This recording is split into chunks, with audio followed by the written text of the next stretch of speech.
I have the distinct honor of welcoming to the stage both Ben Burtt and Denis Muren. Yeah. So we'll have you come up as I read, and we'll have some theme music as you know. Ben Burtt joined Skywalker Sound for the first film in the Star Wars saga, and really hasn't looked back since. With his Academy Award-winning work on Raiders of the Lost Ark and The Last Crusade, Ben has been with Indy since the beginning. He has 6 Academy Award nominations, 4 wins. Ben is really a cornerstone of the Indy franchise.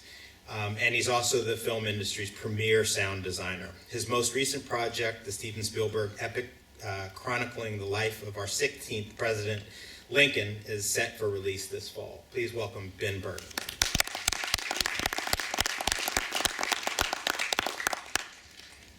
And also joining the stage, Denis Muren, winner of 8 Academy Awards and the only visual effects supervisor or artist with a star on the Hollywood Walk of Fame.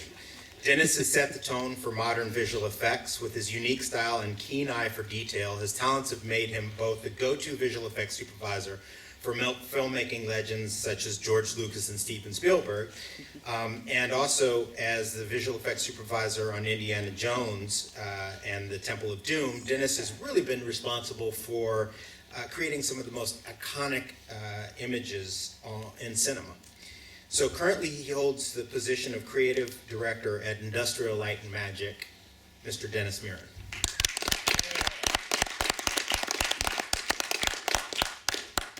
So I'm going to ask a couple questions of each one of them, and then we'll open it up to the rest of you to ask some questions as well.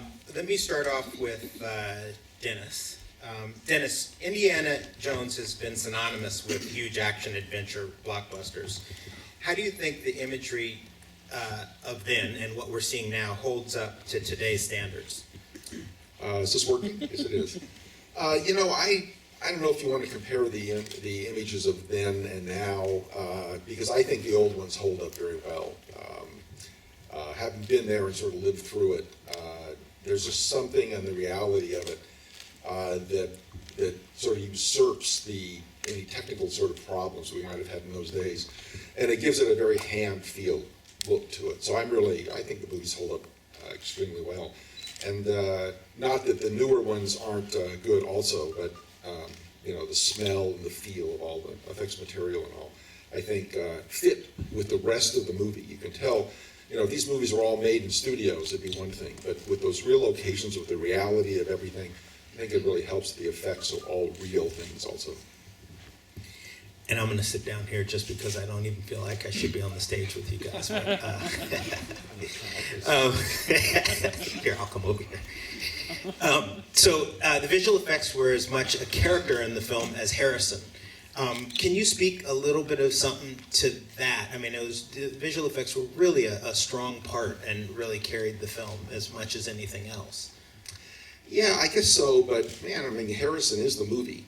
And, we're supplementary to all that, but they're important because what George and Stephen always wanted was to be able to experience a hyper-adventure, that this guy is wild and crazy enough to get into, So the effects were there to sort of supplement that and to go beyond what was ever going on probably in the James Bond movies that were pretty much rooted in reality, and there are times when you can get out of reality and have a real thrill-ride adventure, and that's what they were going for in this film, and that's where the effects needed to come in to do things that just couldn't be done for real.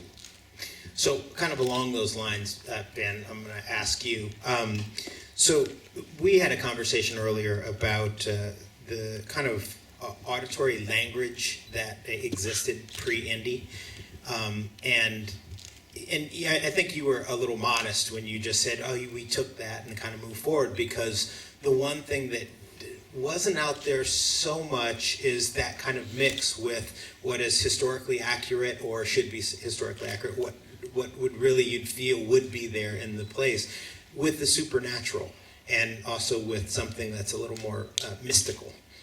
Can you comment a little bit about what it was like to kind of embark on the journey of the Indy properties? The Indiana Jones movies, I had started off in my career with Star Wars, And of course, Star Wars was, the sound was being attached to give credibility to a highly imaginative universe of characters, places, and things. And then along came Indy, and of course, the action-adventure genre was my favorite. The films that this series pays homage to are the films I loved growing up, the Westerns and the adventure movies, the Tarzan movies, the Gunga Din, this sort of thing. And so I was so excited to work on it. And I knew that the sound effects in those classic movies, as they are today, almost all the sounds in films are added after the fact. They're not the sounds that they're recorded during the filming, because you want control of the sounds later. Most, of course, there is no appropriate sound on the set anyways that is right for the final movie. So my job and the team I work with is to create all of that and add it in. We could have gone to a library in any studio and gotten face punches, fire explosions, trucks. These things had been in movies many times before, and they were good recordings. But what I wanted to do was not do that, but to build our own new customized Indiana Jones library, which would have its own signature. But conceptually, it would be based on my favorite sounds from the classic movies of the past. I would study the gunshots in all the movies that I loved, and I'd say, well, how did they do it? How can I make something that is better but pays, is a legacy, owes its origins to what has been movie language up to that point? Because so many things about the Indiana Jones series were new visions of things that had existed in movies before, but now put together all under the adventures of one character. So we set out to record everything over again. New fire, new explosions, new body falls, new truck skids, new snakes, whatever it might be. And then on top of that level of reality, there was always the mystical and supernatural elements in these films. The Crystal Skull, the Shankara Stone, the Ark of the Covenant. And in order to portray the sounds for those objects, these were the supernatural things. Maybe a little bit more like Star Wars in the sense that they related to things that were unfamiliar alien things that were new. And we would want to give those sounds an expressive voice, those objects an expressive voice as well. So that was also my department, to try to come up with sounds for all of that. So there was both the science fiction element, I would call it, or the fantasy element of the sounds, as well as the reality-based element. So there's always the question about going back and seeing how the sausage is made. And I would imagine that going back and looking at some of these films for each one of you evokes certain memories, probably very different than the memories that we all may have from the first time we saw them. So Dennis, I wanted to ask you, are there some favorite kind of moments that you want to share with us about, Last Crusade? Well, Temple of Doom has got one where really memorable, which was, we had the big mine chase sequence on that, and which was very difficult. These shots that go on and on going through this tunnel, and of course they couldn't do it for real. They had a nice tunnel they could get some shots with, but not the vistas or the length of travel that needed really to carry the dramatic effect. And in order to build these long sets, the size was really miniature sets. The size, though, was dependent on the size of the camera, of all things, because the camera had to go through the tunnels. And I came up with this idea of using just a Nikon still camera. Instead of shooting with one of the bigger movie cameras, just use a still camera that shoots still frame after frame after frame. And these shots that only ran like 4 or 5 seconds anyway, we could get that on one load in a Nikon camera. And that meant that all the sets could be smaller. They only needed to be 100 feet long instead of 300 feet long, and we didn't have room in San Rafael to build anything very long anyway. And it just saved a heck of a lot of money, which everybody was happy about, because these films, no matter how they appear, were always done on very, very tight budgets, and we always had to really work within that. And then the work came out really great in that sequence too. The cave walls are aluminum foil, heavy aluminum foil painted, and they're all done. It's all done sort of with stop motion or go motion, frame at a time motions of motors, and it was really pretty neat. Then the other thing that was neat from my experience was I got to act in one little sequence in Raiders of the Lost Ark, which is when Harrison goes on the airplane, and there's this spy who's sort of in front of reading this Life magazine, and that's me in there. And I tell you, that is the weirdest experience, going from behind the scenes and all to being in front of the camera with Spielberg looking at you here and Harrison's over there, and it's like, what the heck am I doing here? And we shot it over in Richmond here where the plane was, and the plane actually couldn't fly, but fortunately it was nearby, and we went over there and shot all those scenes in like one morning. And that was a pretty darn neat experience. So I thought it would lead to bigger parts, but actually it didn't. I heard he gave Harrison a run for his money. That's what I heard. You should have seen what they cut out. It was amazing. Well, along the same lines, Ben, whenever I talk to you, I am always thrilled because I know that I'm going to get a fantastic story from you. So are there any particular memories that you have of any moment in the film? Well, since we go out on expeditions to gather the sound or we invent special props, there's always a story with every sound. Dennis mentions the minecart chase. We wanted the sound of these cars clattering down the tracks and squealing around corners, and we thought perhaps is there any place we could go where we could record something full size like that. And we ended up making arrangements to go to Disneyland at night when the park was closed and ride all of the roller coasters and record them. So we would go into Space Mountain, turn all the lights on and turn the music off and ride in the cars or stand alongside the track and get them squealing around the corners. And Gary Summers and I, we were working together on that, gathering all these, had a wonderful all-night Disneyland experience. Big Thunder, Space Mountain, the Matterhorn, all of them completely out of context, with the lights on so you can see all the, behind-the-scenes stuff. That was fun. Right here on the ranch, it's interesting, at the time of Raiders of the Lost Ark, this building did not exist. In fact, there were no buildings on the ranch. This was just an empty property. And Gary and I used to come out here every afternoon when it was quiet and there weren't birds or frogs to interfere with recordings. And we would stage sound effects events here at the ranch that we needed for Raiders. When you walk out the front door, you'll notice up on the hill here a big rock outcropping. We spent a day laboriously carrying rocks and gravel and everything we could find to the top of that rock outcropping, and then we shoved it down the rock face and recorded all the tumbling rocks and dust and grit. And we have used or derived from that recording just about every rock effect that you hear in these movies when things are collapsing or a temple falls apart. You could slow the sound down. Right here where this theater is now today, take it away, we had a shooting range. There was a gully here, about where you're sitting, and some old cars down in it. We brought out some of the explosive guys from ILM, and we blew things up here for a while to get a lot of explosions. We found that this canyon right here where the tech building is today was wonderful acoustics because the sound would slap back and forth. And we did all the gunshots that you'll hear for Indy's gun. We did it with much higher powered rifles. Of course, everything in Indiana Jones is exaggerated, so his pistol's not just a little .38 caliber pop. We would have used a howitzer if we could brought one in here. But we did some gunshot recordings here, slowed them down and beefed them up a lot to get these sounds. We did all the ricochets here, and there's a lot of stories about trying to bounce bullets around. We, in fact, got in trouble here because we had some machine guns, and we didn't tell anyone what we were doing. And we were out here, we got a little carried away just shooting things and shooting the ground and other targets with the live ammunition.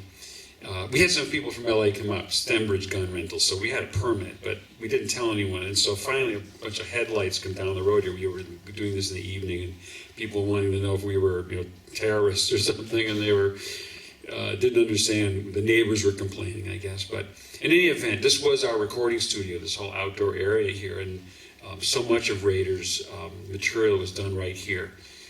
We brought a truck up here, and I would run and throw myself against the hood of the truck for Indy banging onto the hood, and Gary Summers did the whip cracks on the road right here next to where this building is today, and we could get the echo and the trees and all of that. So this is many pleasant memories about deriving sounds. And there were hundreds of things that we had to gather like that.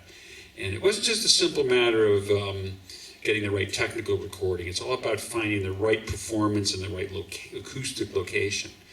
We would tend to do things outside because there'd be enough echo, especially in the trees, that when you put that sound in the movie, it would really fit into the context of the location, in the jungle or something of that sort. The moral of this story is if a sound designer ever asks you to go out in the middle of the night, go. Because you're going to have some fun. I'd like to throw it out to some of the folks here. So, yes. Yeah, this is for Dennis.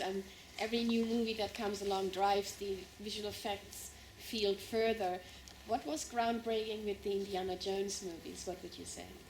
Well, you know, it was having to cut in, hopefully perfectly, no sign of an effect in there, totally real, to not break the reality of it. And that gets harder and harder and had to get harder and harder to do that with every film we did.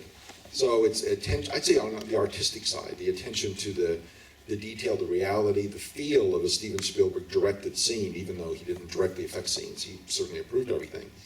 But that, you know, and probably some of the motion stuff we did with the mine chase cars moving, so they didn't look like they were stop motion or very much like a miniature, hopefully.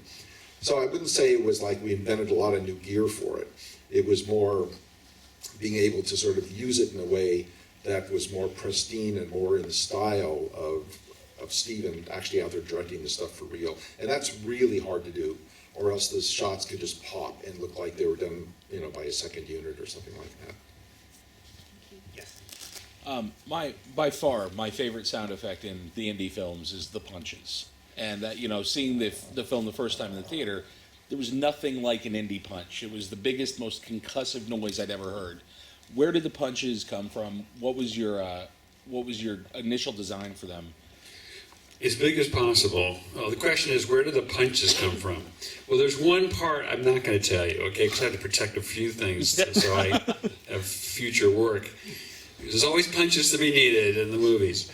Of course, there's body punches, there's face punches, and they're not so simple to do because, you know, an actual face punch, if you've ever had one or delivered one, it's not very loud. It's usually the person going, oh, or ouch, or whatever. But movies have a tradition of something enormous, right? You know, going all the way back to the first punches in movies in the early 1930s. And they started out using, like, clapboards and things, you know, to make a slapping sound, a punching sound. What we did was right here on the road here, we had a setup with we got a lot of baseball gloves, like catcher's mitts, and leather jackets, and some football equipment. And what we would do is, like, for instance, if you took a baseball bat, threw a catcher's mitt in the air, and then hit it with the baseball bat as hard as you could, you would get a good whack, you know. We took pumpkins, and if you took one of my favorites, you take a croquet ball and you put it in a sock so that you have kind of a nunchuck sort of weapon, and you beat the pumpkin to death. Every so often, one of those hits out of the 5 or so is really good. It's a meaty, kind of choppy sound. And so a library was built up of those kinds of things and used for, you know, a body blow or a kick and that sort of thing. And they became kind of, we reserved that particular set of effects just for the indie films, you know, because we wanted it to be associated with Indiana Jones every time that he swings his fist. Yes. First one is kind of it's a two-part question. The first one can be for the review, two gentlemen. How did you, by the time Crystal Skull rolled around, did you want to embrace sort of the old school methods when it came to the effects, sound, or, you know, I guess more sound-wise, but, and then the second question is, when George Lucas told you he was going to build a building over your favorite recording place, were you dismayed? What was your reaction to that? Well, you know, it's true. I just for fun, a few years ago, I brought one of the guns back and I fired it here next to the building and recorded to see whether it sounded the same here, and it didn't because of the presence of the building. And I was let down, you know, thinking we had lost. You know, when we initially were doing those gunshots, we went all around the ranch. We probably went to 30 or 40 different spots because the whole key to recording gunshots is the location where you do it, the acoustics. You know, a good gunshot is multiple syllables and kind of a slap and repeats. But you also want to have some trees around so it gives a slow decay to it. You know, when you give a character, best gunshots always have 2 syllables, I think. You know, that's one of the big mistakes people make today. They use 1-syllable gunshots. That's my opinion. Yeah, let me just mention one thing about, Sure. about what Ben's talking about here is sound effects, even though I don't do them at all, it's something like what I do in a different way. But sound effects, it's not like you go to GarageBand and just grab bullet shot. That's, some people would think you've got your bullet shot, you've got your punch. They put it in the movie, they wouldn't understand why it didn't have the effect. All the time that Ben is going for this take after take, 30 times going around the ranch, is that he's hearing, first of all, he's got an idea, and then he's hearing the result and saying, yeah, that's good, or no, that's not good enough. You're making a judgment all the time, you know, and that's really kind of missing in a lot of the stuff going on today, I think. It is like sort of the GarageBand thing, just solution, boom, put it in. It'll work, but not at all, you know. I don't know if I answered it. Thank you, Dennis. That was good. I'd hire you for my next interview. During the whole restoration process, did you guys talk about the need of bringing new sound or perhaps changing the effects? Was there a talk about that? No, there's never any talk about changing the effects at all. When it came to sound, I mean, we want to. I mean, I'm a avid film historian, and I have, you know, it would be very hard for me to change the movie in some way that really modernized it, you know, imposed an idea that didn't exist at the time. What I did on Raiders, for instance, is that we did some touch-ups of things because we had to expand the use of the surround tracks because that was available to us in a way now which it was not available to us back then. And the interesting thing is that some of the sounds that were in the original monaural surround track on Raiders, of course I had the original stereo recordings of all of those sounds, so fortunately I'd saved all of that and I could find it. And so I was able to go back and take time to match up the recordings with what was there in the original release of the movie and put them in stereo now. So I did add something to the movie, but it was the same content, now just more spatial dimension to it. In a few places where we added a few additional sounds, I took them all off the Raiders library, off the tapes that we, you know, if I wanted to, I added a few what I thought were a few missing little body hits in one of the fights that we might have missed. And I took them off the same tape that I had back in 1981. So I wanted to make sure that what was done was still in the same fabric as what was originally there, because I didn't want it to stand out and be different. So there wasn't, I know there's been some restorations of other films, because I've seen them on Blu-ray or DVD, in which they've actually changed the sound effects. They've imposed something brand new into an old film, and that really throws me off because I immediately recognize it and I wonder why they would do such a thing. So I didn't want to have anything of that occur, but nonetheless, additions that we made to it, because there's more space to put sound in the movie now. There's just a bigger playback system and you've got more opportunity. We added material which was from the original library, and so it would be consistent. It's interesting because the original surround track for Raiders, you know, obviously being the first one done, was done at the Golden mixing facility in Los Angeles before we had our own mixing operation up here. The surrounds in theaters at that time in 1981 were very problematic. You didn't know whether they would ever get played correctly, the correct level, or they get played at all. And so the original mix on Raiders was, we did the mix just left, center, right across the front of the, you know, we didn't use the surround track, and got the balance of music, effects, and dialogue right, and get everybody's approval, George and Stephen.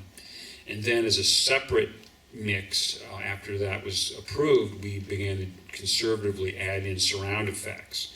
The idea being that we knew the movie would work up front, and that's what was going to be played at most theaters, with more of a guarantee of it being played correctly.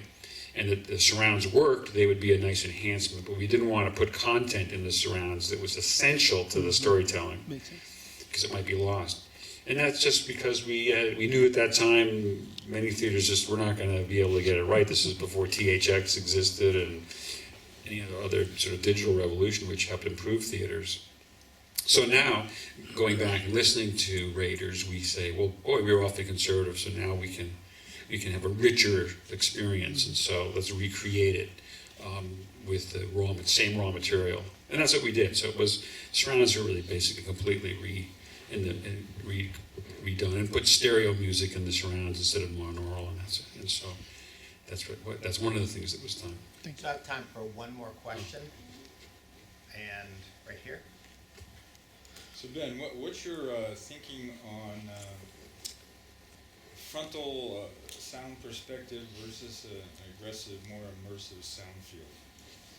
Well, as time has gone on, we kind of predicted this. First, as a joke years ago, we thought everything's going to move into the surrounds. That's what we kind of felt.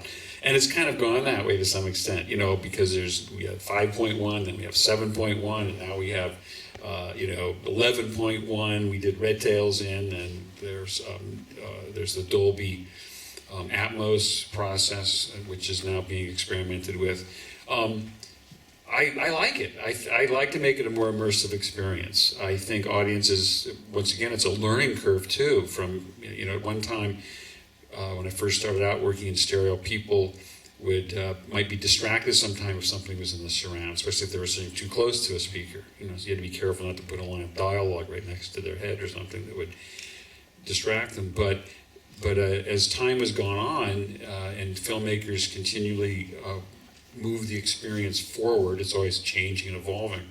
We're in a point now where we're doing a lot more all around the room, and we're expecting it to be played that way in home theater as well as theatrical. And I think as long as it's justifiable in terms of the content of the movie, I think I like that direction. Yeah. All right. Well, I just want to thank the two of you for taking the time.